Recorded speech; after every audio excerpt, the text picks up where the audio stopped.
Assalamualaikum warahmatullahi wabarakatuh. Selamat pagi Bapak, Ibu, dan teman-teman semuanya. Perkenalkan, nama saya Bianca Azhara Putri Anggono. Saya merupakan mahasiswa kedokteran Universitas Jambi. Jadi di sini saya akan melakukan penyuluhan mengenai penyakit campak.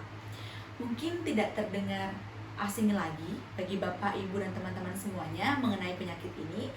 Ya, penyakit campak merupakan penyakit infeksi menular melalui droplet atau cairan dari saluran pernafasan yang disebabkan oleh virus. Nah, penyakit ini biasanya ditandai oleh adanya ruam yang tersebar di sekujur tubuh. Perlu diketahui juga bahwasanya Indonesia pernah menjadi salah satu dari 10 besar negara yang kasus campak terbanyak pada tahun 2015, di mana saat ini campak di Indonesia juga menjadi penyakit endemis.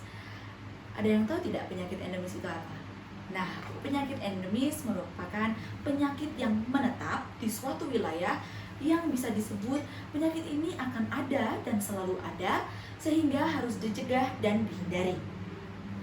Lalu, campak biasanya terjadi pada anak-anak usia kurang dari 5 tahun. Namun, semua orang bisa terinfeksi virus ini. Sehingga bagaimana sih penularan penyakit campak ini? Nah, penularannya yaitu bisa karena kontak dengan cairan mulut atau hidung penderita. Lalu, yang kedua, kontak dengan benda yang dipegang oleh penderita.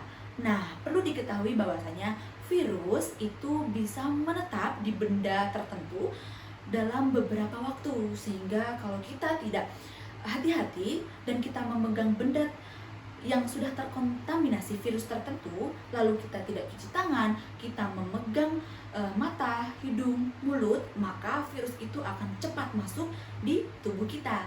Lalu, apa saja sih gejala yang terjadi pada penyakit campak ini? Nah, yang pertama adalah tidak selera makan dan lemas.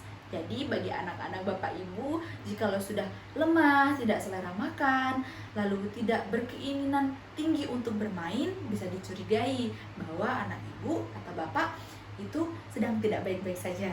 Lalu gejala selanjutnya adalah hidung berair dan batuk, lalu mata berair kemerahan, demam naik bertahap yang berkisar 38 hingga 40,5 derajat Celcius, dan adanya bercak putih di mulut. Lalu ada satu gejala yang menjadi khas penyakit campak, yaitu adanya ruam merah khas yang tersebar di sekujur tubuh. Nah, lalu bagaimana cara pencegahan penyakit campak ini? Nah, penyakit campak ini bisa dicegah dengan imunisasi vaksin campak atau vaksin measles rubella atau MR dan vaksin measles mumps rubella atau MMR. Nah, imunisasi ini diberikan biasanya pada anak-anak usia 9 bulan. Dilanjutkan yaitu booster pada usia 18 bulan. Lalu pada usia anak sekolah dasar yaitu umur 6 hingga 7 tahun, di mana imunisasi vaksin ini 95% efektif menghindari penyakit campak. Nah, lalu bagaimana jikalau anak-anak sudah terlanjur menderita penyakit campak? Nah, bisa dengan penanganan yang pertama itu isolasi anak agar tidak menyebar penyakitnya, yaitu dengan banyak istirahat, jauhi kerumunan, dan banyak minum air putih. Karena diharapkan penderita campak ini tidak boleh terjadi dehidrasi. Lalu bisa dengan konsumsi sumber vitamin A, misalnya hati, minyak ikan kod, kuning telur, dan wortel. Lalu perlu diingat juga teman-teman, Bapak, Ibu, dan semuanya bahwa campak itu bukan hanya sekedar ruam. Nah, mungkin itu saja yang bisa saya sampaikan. Mohon maaf jika ada kurang. Terima kasih. Wassalamualaikum warahmatullahi wabarakatuh.